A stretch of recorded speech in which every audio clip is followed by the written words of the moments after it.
Bonjour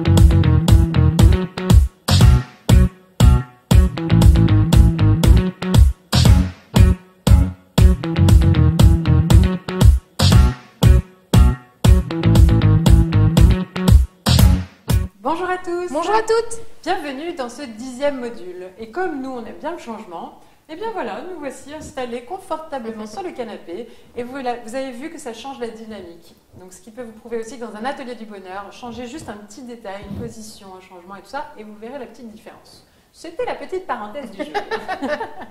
Alors, quel est le thème du jour? De quoi allons-nous parler aujourd'hui, Anne-Laure? Eh bien, aujourd'hui, on va parler de l'après-atelier. On a vu que dans un premier temps, il y avait l'avant-atelier, la préparation. On se souvient, préparer son matériel, préparer son lieu, préparer son scénario pédagogique émotionnel. Et là, on va voir du coup qu'est-ce qui se passe après un atelier. Est-ce que ces personnes, on les laisse repartir et hop, ciao, bye bye? Qu'est-ce qui se passe après? Voilà, donc du coup, l'après se prépare pendant les quelques dernières minutes de l'atelier. On avait vu l'ancrage positif, mais on peut y rajouter quelques petites choses pour fidéliser aussi les personnes et leur donner envie de revenir à vos ateliers, ou en tout cas leur donner envie de mettre en pratique des éléments que vous avez abordés durant l'atelier. Pour ça, on leur propose très souvent en fin de séquence, soit à la fin d'une séquence de 30 minutes, soit à la fin, carrément pendant l'ancrage positif, de poser des engagements, avec une petite méthode que vous connaissez peut-être déjà dans d'autres pratiques, qui est la méthode SMART. Sauf que nous, on y a ajouté le E et le R à la fin, la méthode Ce qui nous donne SMARTER. Ça veut dire quoi, SMARTER? Alors, S, spécifique. Voilà, M comme mesurable. A comme accessible ou atteignable. Voilà, on a le R pour... Non, c'est pas Robert. SMART. Non, c'est pas R. C'est réaliste. Réaliste, c'est ça. Réaliste, réalisable. Donc, par exemple, la différence avec le A, c'est que une personne peut se dire, voilà, moi, je suis décidée, je veux mincir et je veux voilà, perdre 15 kilos. Ça, c'est un objectif qui est accessible peut-être, si la personne a beaucoup de poids à perdre.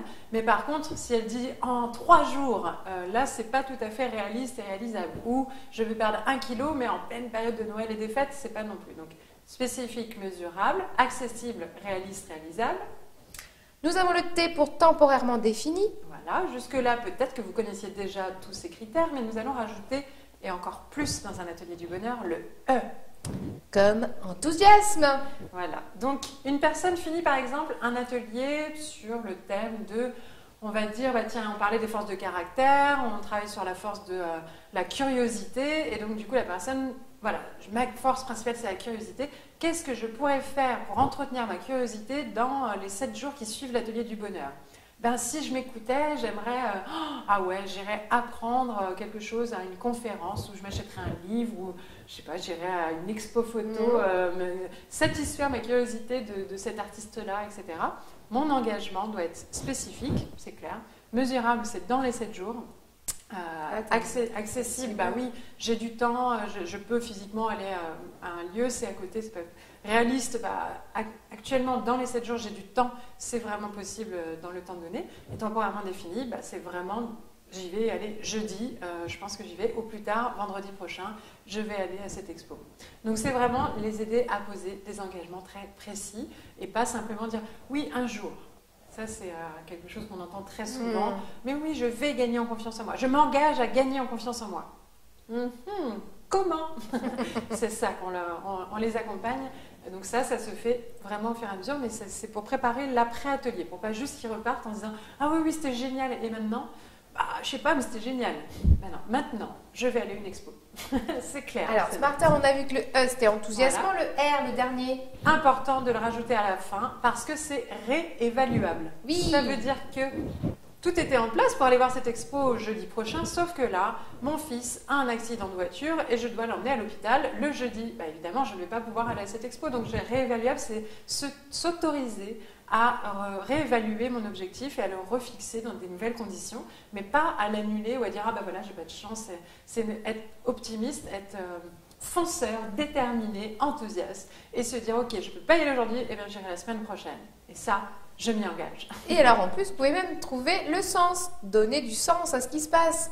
Je ne peux pas y aller, c'est que très certainement, la deuxième journée sera juste merveilleuse par rapport à la première. Il y aura peut-être même en plus des invités VIP ce jour-là, ou je pourrais y aller avec ma copine. Voilà. Trouvez toujours de l'intérêt, même face aux difficultés qui n'étaient pas prévues, face aux imprévus, justement, qui ne vous empêchent pas d'atteindre vos engagements. Et ça, on vous invite à le proposer à vos participants pour l'après. Donc ça, c'est une chose. Première chose. Deuxième chose, à poser leurs engagements. Deuxième chose, c'est comment les faire revenir, comment garder du lien, comment les fidéliser. Voilà, on a plein de petites techniques. Alors, vous pouvez très bien, justement, alors déjà, la première des choses qu'il faut expliquer, c'est qu'un atelier du bonheur, de l'un à l'autre, ce sera jamais le même. C'est ça. L'idée, c'est de proposer des choses qui soient diversifiées en fonction de vos envies à vous du moment. En plus, ça, c'est ça qui est génial. Et du coup, vu que ce sera jamais le même atelier, elles peuvent revenir sans avoir peur de refaire les mêmes choses. L'idéal étant de savoir déjà la date et le thème de votre prochain atelier du bonheur pour leur donner envie à la fin. Comme elles sont encore dans l'énergie, les personnes, elles sont là, elles sont dans le moment de bonheur, elles ont envie de continuer. Si c'est à ce moment-là que vous leur annoncez, écoutez, le prochain atelier, c'est exactement dans un mois, le même jour à la même heure. Et puis le thème, le thème, ça va être, et là vous dites le thème, on va aborder ça, ça et ça, je ne vous dis pas. Enfin, vraiment, j'ai hâte d'y être, je compte sur vous, etc. Donc préparez à l'avance le prochain thème, sans rentrer dans les détails complets de votre scénario pédagogique, mais vraiment annoncer une date et un thème général pour donner l'envie. Et puis, pas seulement. Pensez à prendre au moins, on va dire, les adresses mail de chaque participant pour pouvoir, non pas harceler de communication, de rappel, mais pourquoi pas leur faire une petite synthèse de l'atelier. Donc, alors voilà, nous avons fait ça, ça et ça. Envoyer les photos que vous avez prises. Voilà, c'est ça ce que j'allais dire, envoyer les photos. Faire un petit album photo, leur envoyer le lien vers les photos, leur demander un petit témoignage un jour ou 2 jours après pour pas qu'ils aient eu le temps de trop oublier. Voilà, garder un lien privilégié avec ces personnes sans forcément juste être là à revendre. Ne pas imposer, mais proposer. Proposez-leur par exemple, si vous voulez, je peux vous prendre votre mail et toutes les semaines, j'envoie automatiquement en fait une petite citation positive pour vous rappeler des petites choses liées au bonheur ou un petit conseil bonheur une fois tous les 15 jours. Voilà, ça peut être par SMS. Aussi, on en a qui font aussi des petits envois une fois par mois. Vous avez votre SMS motivation du mois pour poser vos objectifs Smarter du mois. À vous d'être créatif et d'être en lien avec ce que vous êtes. On a une sophrologue aussi qui a une petite habitude de fidélisation assez sympa. Elle prend les adresses postales de toutes les personnes qui s'inscrivent et chaque année, elle envoie la fameuse carte de vœux, mais la vraie, vous savez, papier, dans une enveloppe. Donc elle investit tous les ans avec des timbres. C'est un investissement, mais comme elle dit, les gens sont tellement surpris parce qu'ils sont venus une fois la voir et qu'ils reçoivent une carte de vœux que forcément, elle a des retours dessus et les gens reviennent derrière parce que ça les...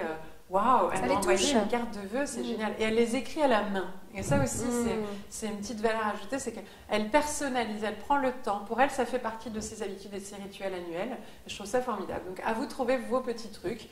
Pourquoi pas envoyer des petites cartes après les ateliers. Alors là, pour le coup, je pense que les gens seraient surpris. C'est clair. Donc, fidéliser, c'est ça. Et puis après... il y a des techniques plus marketing, ça peut être revenez la prochaine fois avec une personne et vous aurez votre place à moitié prix ou même la place offerte. Si vous amenez quelqu'un, je vous invite à venir profiter. À vous de trouver vraiment votre moyen de fidéliser. Peut-être que vous avez aussi déjà des habitudes. Regardez ce qui se passe aussi autour, comment ça se passe pour la fidélisation. Comment vous êtes fidélisé à d'autres. Exactement. Et ce qui vous plaît. Vous, voilà. Et reproduisez-le avec toujours la petite touche un peu positive, psychologie positive, bonheur, avec un peu de légèreté, parce qu'on est quand même pour des ateliers du bonheur. Voilà pour aujourd'hui. Alors la petite question du jour, ce serait alors vous, est-ce que vous auriez une idée pour fidéliser les personnes après un atelier du bonheur? Et oui, de temps en temps, on vous fait aussi réfléchir un petit peu en complément de nous. Parce que les ressources, elles sont toujours démultipliées quand on est plusieurs à réfléchir. Donc, place à votre créativité. Surprenez-nous. On ne l'avait pas encore dit ça. Oui, surprenez-nous. Surprenez-nous. On attend vos idées avec impatience et on se retrouve très vite pour la prochaine vidéo. À très vite.